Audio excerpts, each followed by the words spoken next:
I give them? I want to know about the birds. That's what I want to know about. So we can all tell you about Alan and his birds. Right, so the gentleman with the pink shirt and the glasses, would you like to ask your question? I've listened to the candidates.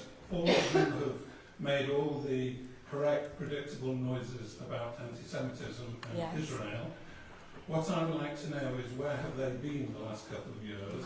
What have they actually done to demonstrate their bona fides? Yes. Or have they just kept their heads down in order to avoid criticism from their colleagues? Thank you very much for that question. Everyone understood that. So, Ian, I'm going to ask you to begin with that question. It's a question I ask myself too, because I worked with the members of the PLP to put the motions in front of the Parliamentary Labour Party to try and get the figures, to try and get the process, to try and get through that impenetrable problem of the gatekeepers that were stopping this issue from even being discussed. That motion was put forward by Catherine McKinnell, who's one of my backers. It was Ruth seconded it. We had passionate speeches from Margaret Hodge, from Louise Ellman, from others who read out the anti-Semitic stuff that was happening, and there was no evidence that anything had been done by it. And the response from the General Secretary at that time was, I answered to the NEC, not the PLP. Now, I want to know, and I don't think it's unfair to ask the question, that now that we're all committed to dealing with anti-Semitism, what was said at the Shadow Cabinet, who raised it, why did people not leave, why was there complete silence on these issues when everyone in the PLP was trying to find a way through this. Now, this wasn't for anything other than protecting our colleagues and trying to find a way of getting this cancer out of our party. And we were vilified for it. Our social media was vilified for it, not just mine, but other people, particularly female Jewish MPs. Their life was made an absolute misery for it. And people have to stand up and take responsibility for this issue not having been dealt with. And I am angry, I'm annoyed, I'm hurt, not just because the anti-Semitism issue is huge in the party, but we hounded out good, decent Jewish MPs. The Labour Party, our party, made it easier to hound out Jewish Labour MPs, particularly women, than hound out the anti-Semites that were causing the problem in the first place. And if we don't think anti-Semitism is rife in our party, if we think it's made up by the mainstream media, by the people who, the crackpot conspiracy theorists from the hard left, that this is all just made up, then they're completely wrong. So I've done everything I possibly could as a backbench Labour MP through the parliamentary committee that Neil Coyle and others sit on, who were raising it every week with the leadership, and it simply wasn't dealt with, and I'm sorry. Thank you. Dawn. So in 2015, when I came back into Parliament, I tried to get independence into our grievance procedure. Nobody would listen. So actually, I think the only person who supported what I was asking for was Harriet Harman. Nobody else was supporting where I was coming from. That was in 2015. When I was in the Shadow Cabinet, I raised issues.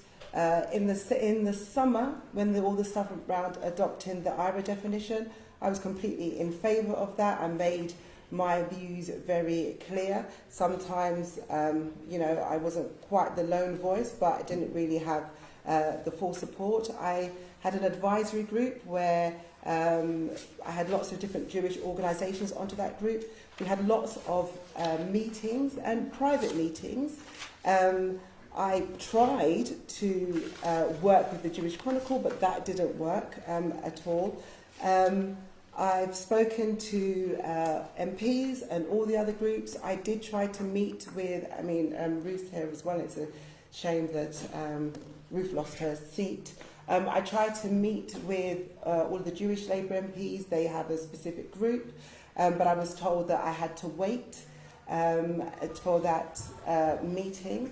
And I did at that time. Luciana was the chair of the group.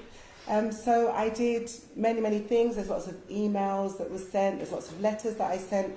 I tried to make sure that even when we had the Chakrabarti report, which wasn't perfect, but they had no, I know, but the whole point was there were some good recommendations in there in terms of how you speed up the process, how you have transparency in the process, but we just couldn't, nobody seemed to have taken interest, and I think that it kind of snowballed into where it is now, and it just shouldn't be that way. It should never have been that way. We should never be in the position that we are currently in at all, and that's why we have to sort it, solve it and resolve it so that we build the trust and build that bridge again, because the Labour Party is the natural home for the Jewish community, and it is a sad situation that we're in. So you mentioned Ruth, so I'm going to give you a right to reply. Ruth Smith. Thank you. I find it very difficult. I'm looking forward to hearing other people's comments on what they did or did not do over the last 3 years. But you know that I stood up at every parliamentary Labour Party meeting and called out anti-Semitism and asked for help. And I didn't get any. In fact, there have been times where I was dismissed, where colleagues, including some of the people standing for election, shouted at me for raising those issues and shouted at me in my own office for raising those issues. And the idea that it should be Jewish women that had to lead this fight by themselves, because that's what happened, with notable exceptions, is simply a disgrace. So I'm very interested in knowing where people were. I'm very interested in knowing why you were silent. I'm very interested in knowing why it was left to Luciana, and then me, and Louise, and now Margaret, who is alone. And for the people in this room, when I stood up at the PLP, when Louise Elman was sent out, and when Louise felt she had to go, and said we were going to end up as Juden Frey, and no one did anything. So this is your responsibility to fix. But more than anything else, you did nothing.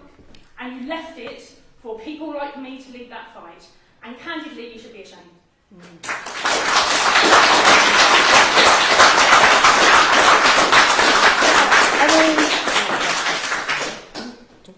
No, I mean, it is an example of the hurt and the pain, and nobody can take that away. And it's absolutely right that we should not be in this position we should not. Oh, sorry, I didn't mean that. I mean, we should not be in this position as the Labour Party. And Ruth and I have sat down and had, very honest debate. And I have said that on behalf of the Labour Party, I apologise. I'm sorry for where we are in the party, but we need to find a way that, because it shouldn't be left we shouldn't be left in individual. The question is, what did you do? What did you do?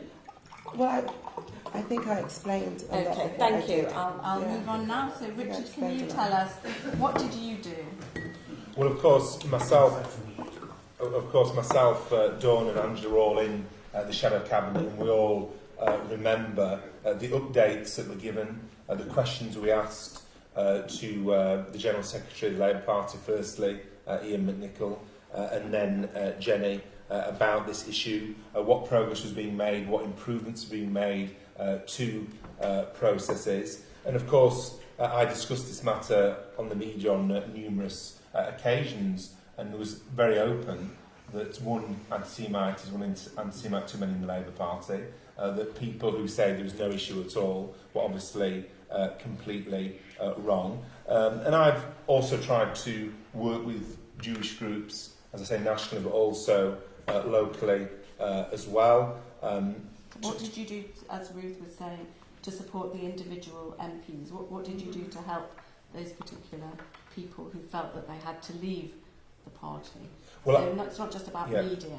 Of course. But I was going to say as well about the work I did with Jewish groups, but in relation to your question about individual politicians, I always stuck to the line, which I think is the correct one, when asked about these things, that it wasn't for politicians to adjudicate or interfere with the complaints procedure, whether it's somebody being accused who's a politician of anti-Semitism or anything else. And of course, the members of the Shadow Cabinet aren't allowed to speak in the parliamentary Labour Party meetings. It's for us to go there and listen. And I did go there and listen to MPs raising these very important issues. Thank you.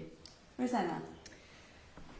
I'm going to share something quite personal with you that only a few people in this room know about. And firstly, it's that one thing that most people will know about, if they've been following me at all, is that when I went to the Israeli embassy to meet with the deputy ambassador to talk about the rights of Palestinian parents to be with their children when they're ill, I was then met with anti-Semitic abuse, the like of which was quite frankly abhorrent, and I'm certain only a snapshot of what my colleagues like Ruth were experiencing. And I called it out. I called it out very publicly, and I wrote a lot of articles about it, and I put myself out there. And I had op-eds in very prominent newspapers, and then I had someone threaten to sue me. And they threatened to crowdfund against me, and I spent some time on the phone to Ruth and other colleagues to talk about that, and they said that it would all go away if I just apologised. And I'm not trying to make this about me, I'm just giving an example of where I feel I showed strength in this situation, because I wasn't on the shadow cabinet. I obviously did what I could to support my colleagues, but in the way I stood up against anti-Semitism was I had to get lawyers involved, and I had people say to me, is it going to be worth your little kids' homes to not apologise? And I said, after a lot of introspection, I said, at the end of the day, I'm not sorry for calling it out, and I won't apologise to an anti-Semite, and I'll risk it. It took 4 months for that to go away. That's 4 months of loss of sleep, but I thought it so important. Even though my Jewish friends said to me, Rosanna, no one will hold it against you if you just apologise. We will all understand. We've been there. We understand. No one will hold it against you. I didn't apologise. And look, at the end of the day, it's an embarrassment where we are. And none of us sitting here have either been in a position where they could do more about it. I know that at least 2 of us on this platform couldn't. We didn't have the position in the party. No one would listen. And there are others who, for whatever reason, felt that they couldn't. This is not an excuse for anyone sitting here. That's just my personal story of how I tried to fight anti-Semitism and put it out there to show the issue that the party have, and where I tried to show a bit of strength in fighting it by not apologising to an anti-Semite. Thank you, Rosanna. And Angela. Okay, the question around what did you do? Clearly not enough.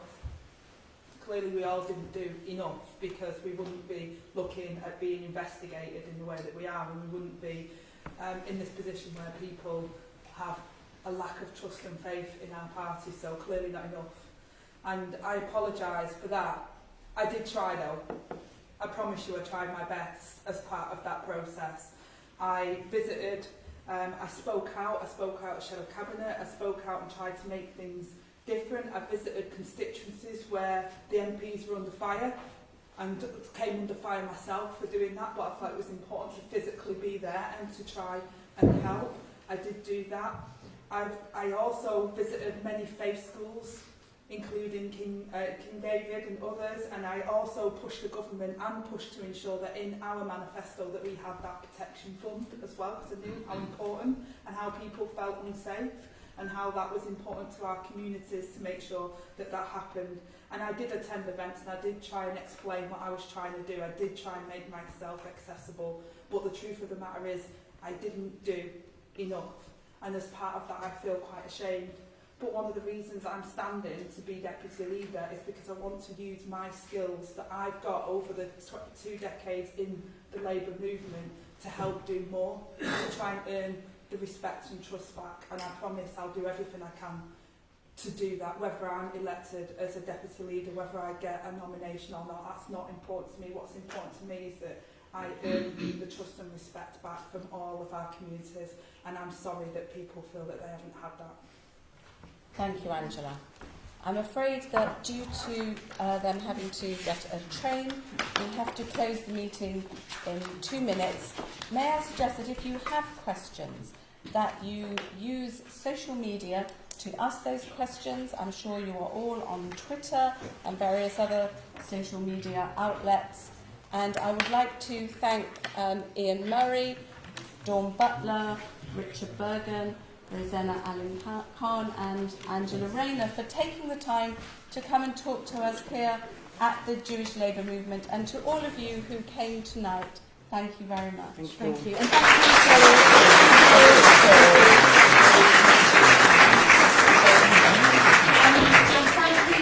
Thank you very much to Shelley. Yeah.